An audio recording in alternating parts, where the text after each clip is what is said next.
Hello மக்களே, இப்போ நம்ம எங்கே வந்திருக்கோன்னா திருவள்ளூர் மாவட்டம் தாராட்சி என்ற ஒரு கிராமத்துக்கு வந்திருக்கோம்.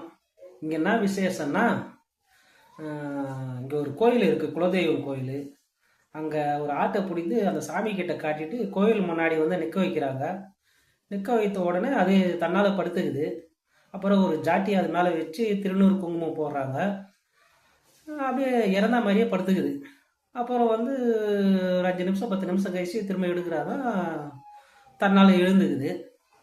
அப்புறம் தான் மீதி கோயில் வேலைகளே பார்க்குறாங்க. இந்த வீடியோ கொஞ்சம் பார்த்துட்டு வாங்க. Govinda!